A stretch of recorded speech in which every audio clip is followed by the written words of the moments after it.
social prosperity is a matter of considerable debate. How much do we tax businesses? How should they treat their employees? These are all quintessential questions surrounding the role of business in society, which implicates the role of government with respect to business in society.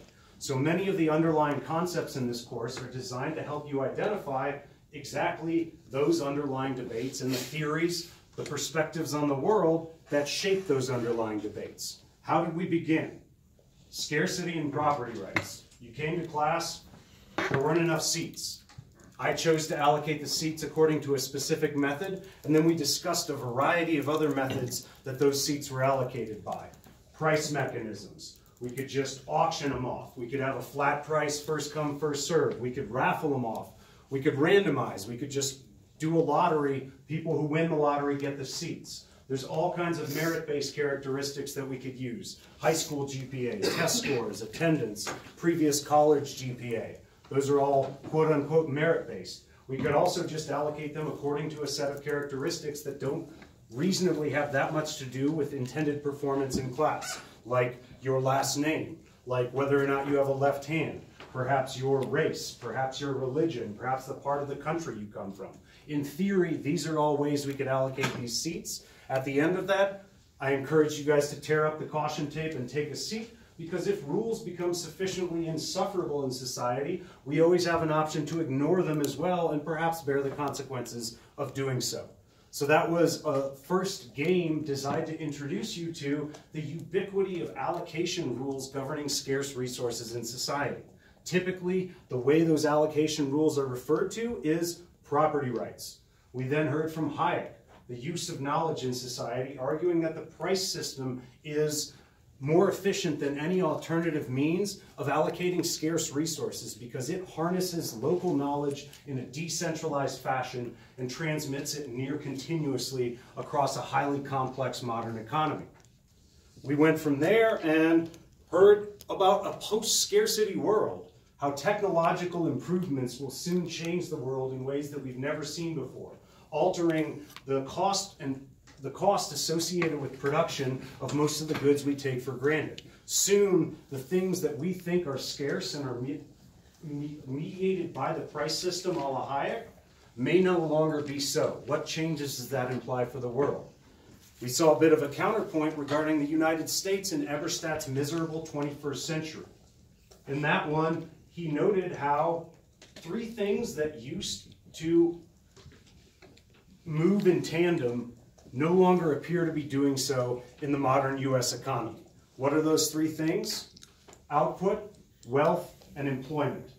He uses that to motivate a discussion about how the traditional social contract, which is if the owners of capital get wealthier because production is increasing, output is also increasing, traditionally employment increased at the same time, which meant everyone benefited from the growth in economic production that society was experiencing.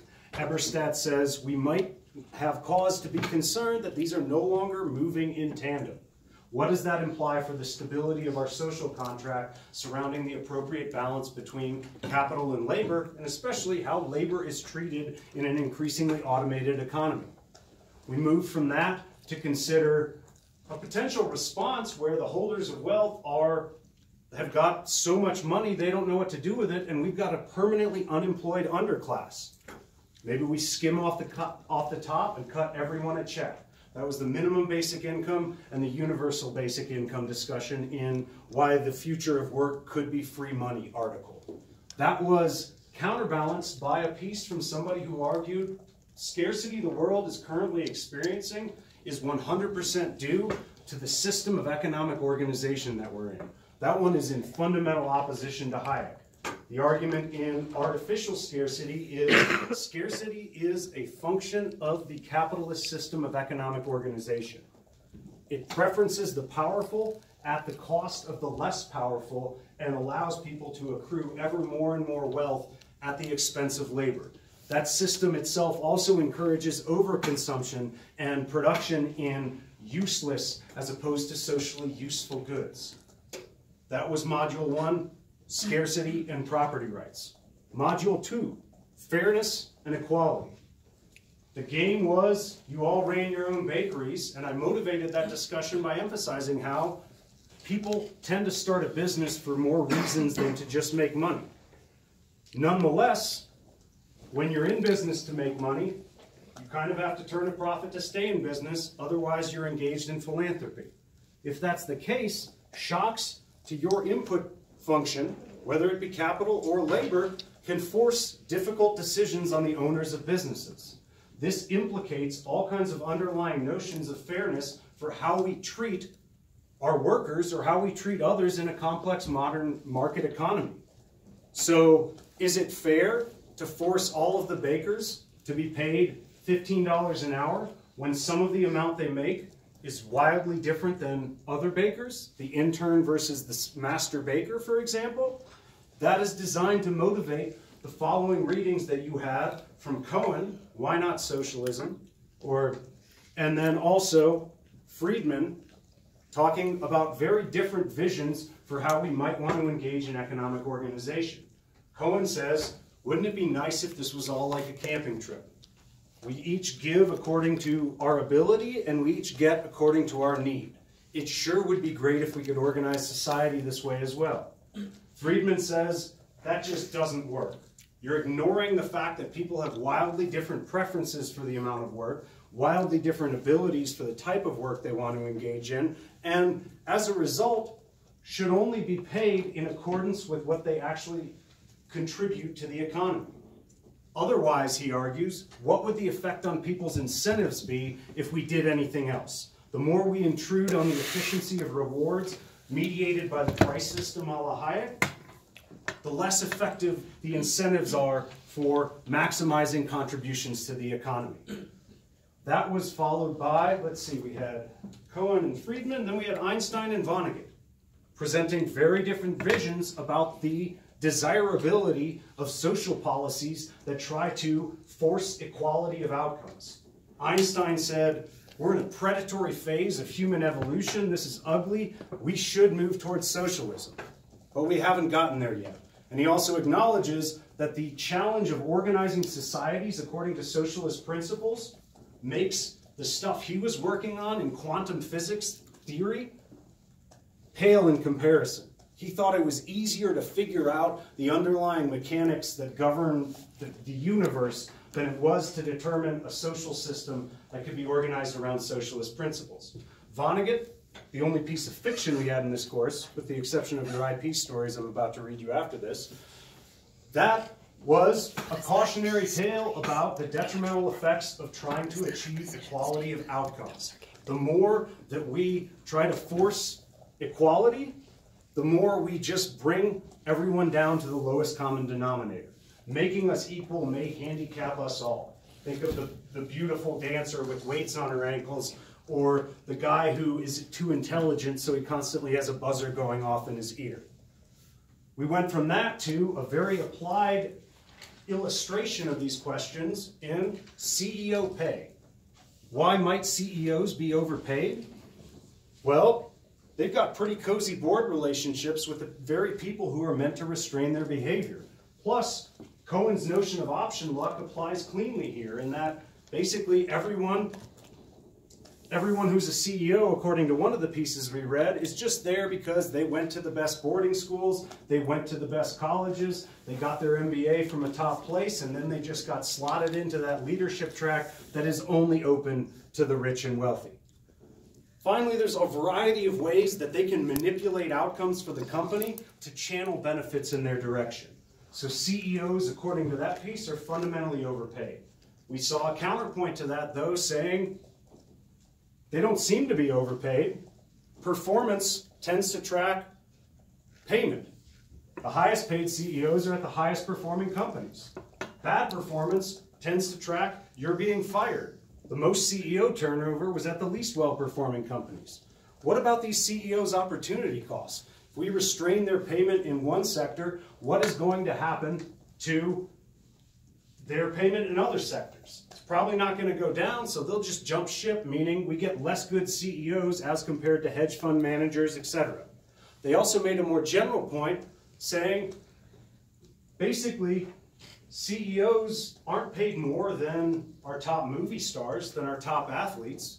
So is it really a problem when we consider these people to be the highest valued contributors to our economy, provided you buy those arguments? So that was fairness and equality. Then we had trade, gains or losses. This one began with the kind of canonical dispute between Adam Smith and Karl Marx. Adam Smith is writing during a time when trade is liberalizing social hierarchies in a way that has never before been seen. He's like, trade is great. For the first time, people's status in society, especially their material status, directly reflects their contributions to the economy. This system of trade, of mutually beneficial exchange, actually rewards people who provide things other people want. So whether or not you just love to make cookies or whether you're the greediest baker the world has ever seen, the extent to which you make damn good cookies correlates really strongly with how much of a reward you get in the marketplace. This encourages people to specialize, to figure out what their comparative advantage is, and he's writing at a time when this is shocking to the dominant notions of should we trade with other nations and how should we view those trade patterns. He says it's good if another country can produce something more cheaply than us because that's a signal we should be allocating our resources and our labor elsewhere.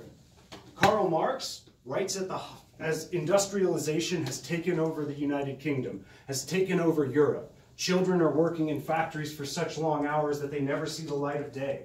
And Marx says, I don't see that big of a beneficial change here. The powerful still have the powerless underneath their boot heel, and nothing has changed. In particular, he argues that private property allows for the exploitation of labor. Profit, to Karl Marx, directly reflects past exploitation. That's money that the evil capital owner basically took from the worker that should rightfully go to the worker as the product of their labor. Very different perspectives. We then read something called I Pencil by Leonard Read, talking about how long would it take any one of you to make a pencil? What types of things would you have to understand and what types of materials would you need? Graphite, rubber, all kinds of chemicals going into the paint, timber processing. You want another example? Just look up the YouTube video of how long it takes one person to make a chicken sandwich from scratch. Same underlying point, which is the benefits of trade allow us, because of specialization and division of labor and economies of scale, those benefits allow us to produce items of such complexity at such a cheap cost that no other system can compete. Height, in contrast, kind of took Adam Smith and Karl Marx, brought them into modernity. It's like we have two opposing visions of capitalism. One is very bright and liberating and amazing, and the other one's dark and smoky and pollution-filled and oppressive. How do we reconcile these visions? How do we preserve the dynamism of market processes while not losing our human decency? How do we not end up with children working in factories never seeing the light of day? That went from there to a review of modern trade agreements, saying how these things have emerged. We are trading more and more globally than we ever have been before. It's probably a signal that trade is mutually beneficial, but what are some reasons we might object to trade agreements? Labor standards in other countries, environmental standards in other countries, their treatment of our intellectual property rights, the extent to which they subsidize their own industries, which suggests perhaps their price doesn't reflect a Smithian efficiency in production so much as their government saying, we want you to produce steel more cheaply than any other country in the world. It's also led to a series of agreements that are more bilateral as opposed to multinational or regional trade agreements, in part because of holdout problems that I noted. It's easier to reach agreement between two people than it is between 20. We ended with the argument that something about institutions matters for trade. The extent to which trade will occur and the nature of the underlying trade is greatly influenced by the legal system of that particular country. What are some specific things that De Soto noted? Property rights, contract enforcement, all of which are a function of a legal system that treats you impartially, regardless of whether you're the son of a powerful politician or the most impoverished member of society, the legal system will treat you equally when you bring a dispute before them or you're hauled before the courts. That's also known as the rule of law. DeSoto argued, countries with less rule of law, with less beneficial institutions, especially surrounding property rights and contract enforcement, are less likely to experience the economic development that we consider concomitant to modern market societies, especially the one we live in. That was trade, gains or losses. That was followed by liberty and externalities. We kind of had two main themes in the first set of readings that day. The first was tragedy of the commons and externalities, prices do not capture all costs. One was a tendency to say either a resource whose ownership is not well specified or a resource that is not well regulated by the government, and those are very opposing perspectives about how to overcome the tragedy of the commons, is likely to be overused by people who rely upon it for their well-being. That's the original Tragedy of the Commons article, which argued that the earth is our commons and our overpopulation threatens the entirety of the planet. That was followed by a more detailed discussion of externalities in the Helding article, Externalities, Prices Do Not Capture All Costs. Then we went to Oken, Equality versus Efficiency, the great trade-off. To what extent do we want our government policies to get in the way of the efficient market processes as envisioned by Hayek, as envisioned by Friedman?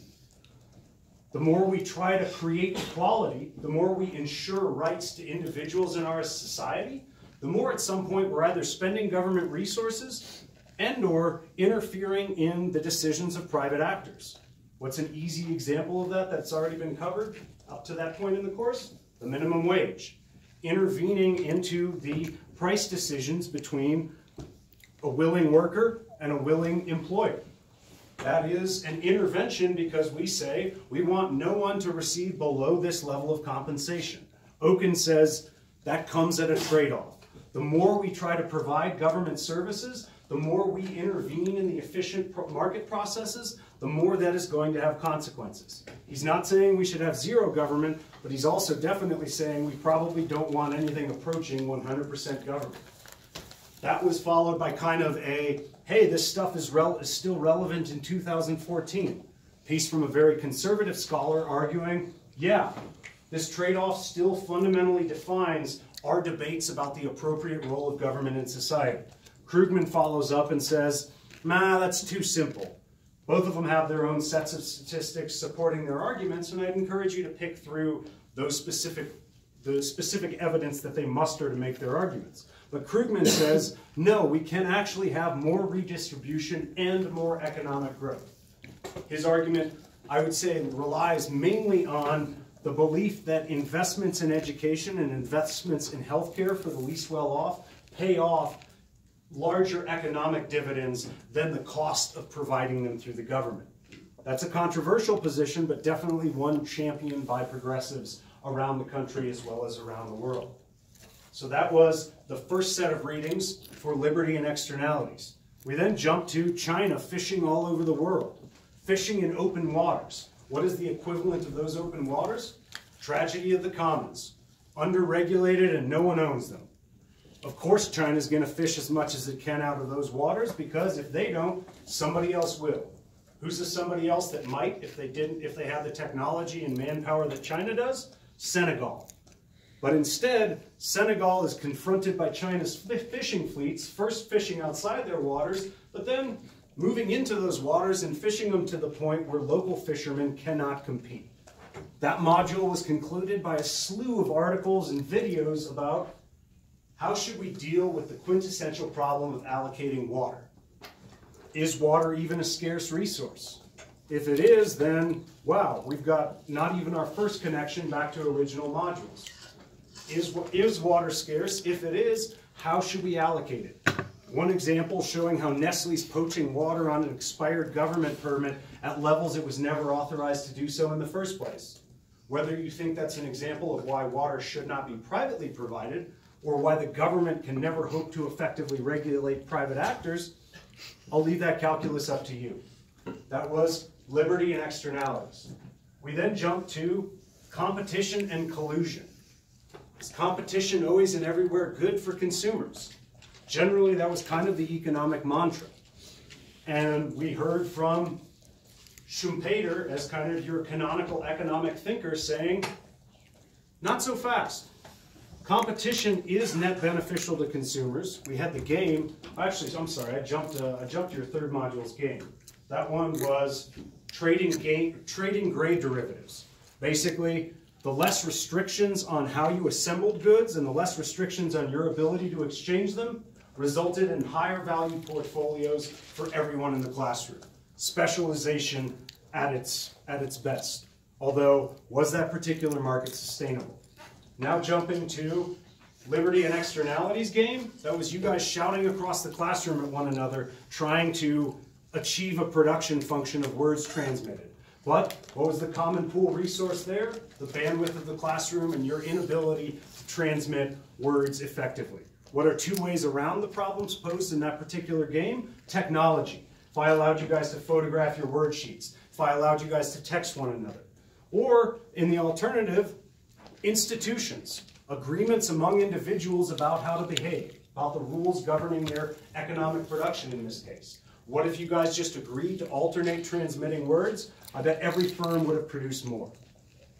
Now we're in competition and collusion. That was one where competing bakeries merged. That gave them increasing market power and the ability to determine the price at a profit maximizing level, but perhaps not a social welfare maximizing level. So as competition reduces, the ability of the entrenched market players to extract social welfare and convert it into profit increases. It's one example of why we are concerned about monopolization of power in a particular industry. Price discrimination is another example of market power that resounds throughout this module. So then we heard from Schumpeter, who said, yeah, there's all this talk about how too much market power is bad, but what about too little market power? It's actually the perennial gales of creative destruction that are the threat that keeps every businessman up at night. Him staying up at night means he's thinking about innovating. He's thinking about staying one step ahead of his competition. But, Schumpeter says, there's something about the nature of certain types of creative destruction that completely destroy industries. So should we be that worried about monopoly power when, one, creative destruction is the name of the game in market economies, and two, it's actually the case that they need some level of profits in order to engage in the research that leads to the innovation in products that we take for granted year in, year out. Absent some measure of market power, firms have no profits and they have no ability to innovate. We also heard then from a slew of authors kind of refining or giving examples of creative destruction. There was an Economist article as well as, I believe, an article by Cox and Alm. Those are both defining or giving a long list of examples of creative destruction. We then also heard from Christensen, who said there's two types of innovation here. One is the type that firms are well situated to making, which is sustaining innovation. Small tweaks in their products and their business model that provide higher quality and or lower cost goods to their consumers. Disruptive innovations are the ones you never saw coming as an entrenched market participant. These are the ones that drive the storms of creative destruction that Schumpeter identified. Those are complete industry-destroying innovations. The internal combustion engine and all of the people who worked in the industries satisfying horses. But are these things net beneficial to society? At least in that case, that one inadvertently solved the public health crisis in major cities of horse manure piling up to the second and third story of buildings. Suddenly, that's no longer a problem, although we've got our own pollution issues to deal with now with our automobiles that, who knows what the innovation will be that overcomes those. Then we moved from basically Schumpeter and Vance, so that's, actually I didn't mention Vance. We're worried about market power. One of the reasons we're worried about market power is price discrimination. The more market power you have, the more you can engage in price discrimination, the more you can pick a profit maximizing as opposed to a social welfare maximizing price. This is not a new concern.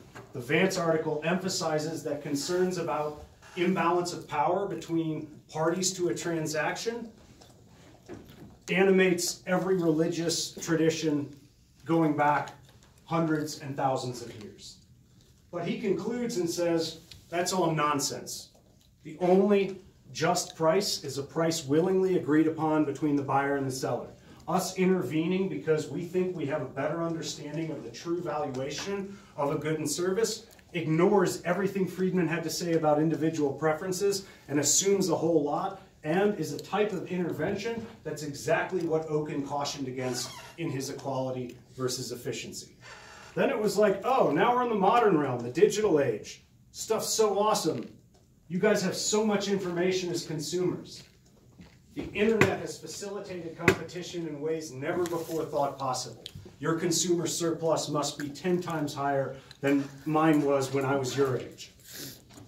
Or maybe not, because we read a review of that same book saying, which made all of the points that those authors made in subsequent chapters. So you guys read chapter 1 of Israshi and Stuckey talking about the promises of a data-driven economy.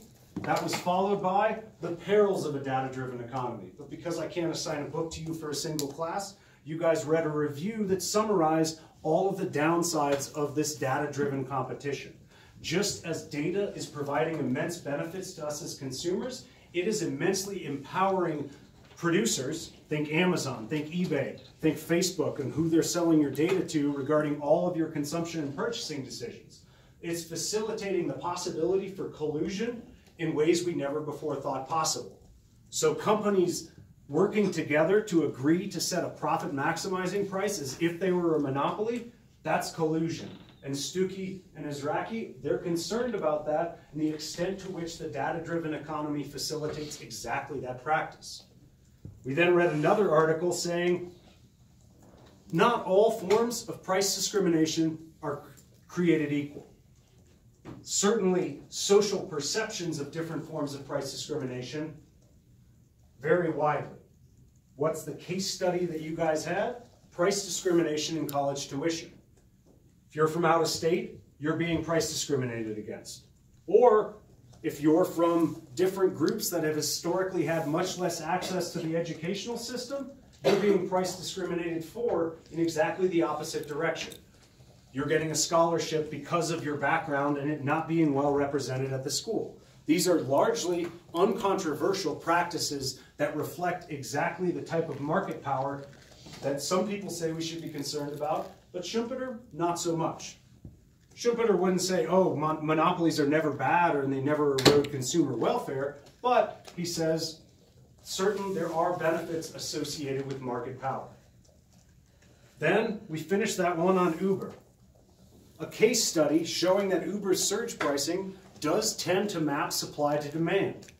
Using a natural experiment where their surge pricing algorithm went down at a particularly busy time, it showed ride completion rates went significantly down as a result of their surge price algorithm not working.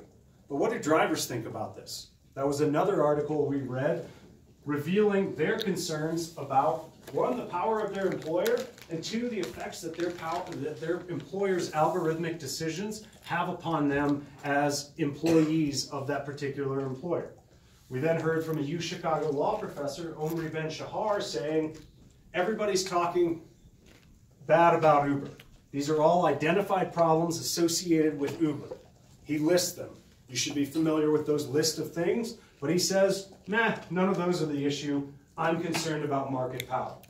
Nice way to tie up a module, talking about the trade-off between increased levels of competition, which on the one hand facilitate consumer welfare through low prices more approaching marginal cost for their production, versus the other hand, that firms got to make some money in order to do the innovations that we've come to take for granted in our economy.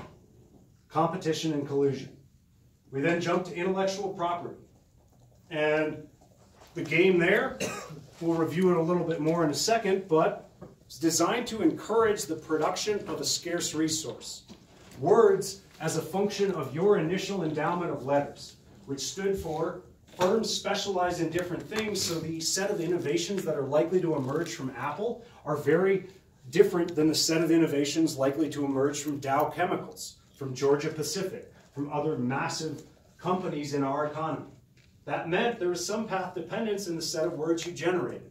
Then you're like, oh, I can make money on these in a variety of ways. I can put them out there in the open because I'm pretty sure the patent office will not grant me a patent for it, or somebody else has already discovered it. I'll get a small return from that. I can patent it if I think everybody will want to use this word. Or I can keep it as a trade secret if I think it's such the secret sauce that I don't want to give that welfare enhancing or that profit maximizing word to another producer in this competitive economy. We went from that to the law and economics of intellectual property protection. Surveyed trademarks, copyrights, patents, and trade secrets. Patents, new, useful, typically scientific innovation, although these also exist for design. Copyrights, a creative work. None of you will write the first novel on Earth. None of you will paint the first painting on Earth. But it doesn't mean the specific nature of creative output that we enjoy in our music, that we enjoy in our movies, that we enjoy in our art, isn't worthy of protection. That's the essence of copyright.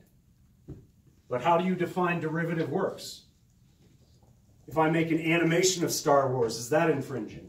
If somebody takes my animation and makes action figures out of it, then somebody makes a live motion animation out of those action figures.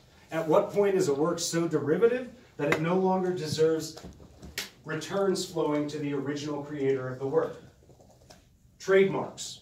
There's value in defining brands. There's value to both consumers and companies, but the very act of creating a recognizable brand creates an incentive for counterfeits or direct duplicates that look and feel like the original, but perhaps cost only $30 to make in Vietnam as opposed to $2,000 to make in France.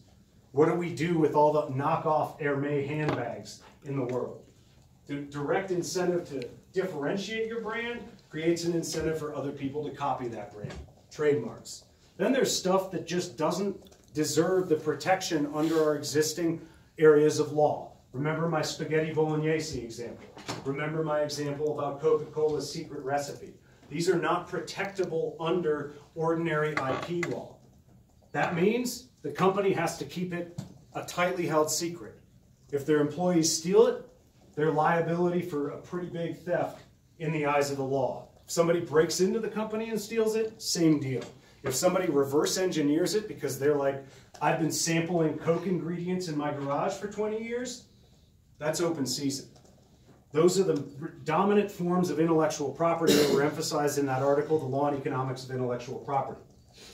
One other point to take away from that, policing the boundaries of virtual property rights is actually really hard and really complicated. I'm not going to be testing you on the specifics of the case in that article or the cases that they surveyed, but defining where a copyright ends and begins is a lot harder than figuring out where this ends and begins. There's not much debate over where this is, who owns it, or anything like that. Policing the boundaries of virtual property rights that we define by law that don't exist in reality, that's several orders of magnitude harder than just policing the boundaries of real property in the law. Went from that to the consideration of copyrights in music, movies, and television. Heard a variety of arguments about why this is bad. It's just like theft. In the presence of piracy, it just encourages people to steal and it discourages people from creating the original products. Moreover, there's a vibrant economic ecosystem that's sprung up around these industries that will go away in the event piracy continues. In the counterpoint, the other author says, hey, these estimates of the costs of piracy are wildly inflated. And actually, it serves as valuable advertisement. People who watch pirated shows go on to watch more of those shows, and sometimes they pay for it. Or they talk to their friends and convince them to watch more of shows. That's the Game of Thrones example. But I would ask you to question, to what extent do those rationales map to different forms of entertainment? Think about it in the case of a movie. Friends of mine just went and saw, a cinematography buff friend of mine, went and saw the new Avengers, and he was like, that was a terrible movie, and that was an amazing, expensive TV series. So is the changes that we're currently seeing in the entertainment industry regarding serialized movies that never seem to end, is that in part because of these underlying changes in the ways that we respect IP? You probably can't make that much sense of the latest Avengers movie unless you've seen the other ones. So that's exactly the context in which if you saw the second one via illegal download, and you're like, that was so good, I can't wait to see, I don't even know what number in the series this one is now, but that's the underlying model by which the arguments against piracy depend. The final argument that I can recall from that article was, your use is not detracting from another person's use, so is this really theft punishable in the same way that we should punish other offenses of theft in our economy? We went from there to say, okay, music and movies is one thing, and I'd certainly encourage you to revisit my discussion about the incentives of people to enter a particular industry. Do musicians always and everywhere enter an industry anticipating return? And what is their underlying revenue function? Might be that they're like, I'm fine just playing concerts or, you know, on the decks at a particular club. All of my stuff is free and it always will be. Is that their choice, or is that them adapting to a culture that is increasingly changing its attitudes with regards to intellectual property? Then we saw how in a particular culture that has almost never had a culture of respect for intellectual property, artists are struggling to earn a living in very real ways because piracy is the name of the game, full stop. Should we be concerned about that here? If we should be, what is the timescale by which those changes might occur? It's probably more like 50 years as opposed to a 5 to 10 year timescale, which we're currently operating on in terms of our perception of these technological changes. Then we jump to something similar but quite different, which is to say, pharmaceutical industry. How should we consider the intellectual property of pharmaceutical companies, considering the extent that they have to pay to create a new drug? It's in the billions on average for a single new drug. If you're tying up billions of dollars for 10 years, that means you've got investors.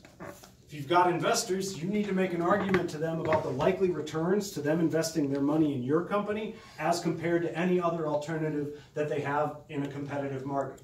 If that's the case, then ensuring some measure of return to pharmaceutical companies actually is essential to the well-being of our society, to the extent that you believe the development of new drugs benefits our society. But this does come at a very real cost, which is people can't afford a life-saving treatment that exists. A lot of people look at that outcome and say, this is fundamentally bad. What's one lens that they apply to that outcome? Vance's opposing definition of just price, saying, this is coercive. This person needs this to survive, and this price is so high. How do you justify that? I would encourage you to explore those different articles and consider the arguments about these profits are completely unjustified, or they actually map to market returns based on the amount of capital tied up in those industries. And what about the problem of counterfeit drugs internationally, and how does our current pricing system interact with those? And don't forget pricing tiers for other countries as a result of, you guys are poor, you get the bargain price. You guys are not so poor, you get the mid-level price. You guys are rich as hell, you're paying most of our cost function. That's the underlying treatment of IP. Then we went to globalization and had a game that I unfortunately didn't get to see you guys play, involving production of a variety of cutout squares among companies that had vastly different initial allocations of technology, of capital, of labor, and of resources. Those differences and the intent to produce in a competitive market led to all manner of exchange between the countries. Don't forget the role of aid shocks, and don't forget the role of the second round involving changes in technology leading to fundamentally different outcomes in production, and the old technology suddenly being not all that valuable vis-a-vis production. Went from there and kind of saw a piece that surveys globalization writ large, cashews. how they got to India, how India specialized, how the government intervened to protect workers in that industry, how Vietnam was a primary producer of cashews, but not the final good, the shell cashews. They start exporting them to India, where it's the main center for this, and suddenly one of their guys has an insight and says, oh, I could innovate. I could innovate and come up with a machine that does this. Machine that does this puts a lot of Vietnamese workers out of business, but makes them the world leader in cashew exports. Then we saw, directly linked to that, what is the role of automation in driving these changes? Is it trade that is killing jobs domestically? Or is it the fact that we are discovering labor-saving technologies in the form of automation? If that's the case, our perspective on globalization becomes a bit muddier. We finally saw that globalization is much more than the movement of goods. It's the movement of people. It's the movement of culture. It's the movement of ideas, if the intellectual property module had not already emphasized that for you. All of these things play a role in globalization. Finally, the stance that we take towards other countries vis-a-vis both trade agreements but also aid flows isn't as simple as our stylized understanding of these processes make out. The last set of videos emphasized how aid intended to be strictly beneficial actually made some subset of countries dependent on our aid flows. It actually destroyed industries within those countries. If that's the case, maybe we should just allow for development. Although allowing for development versus facilitating development versus creating development, how you actually go about doing that, not very clear. I think that's all I got.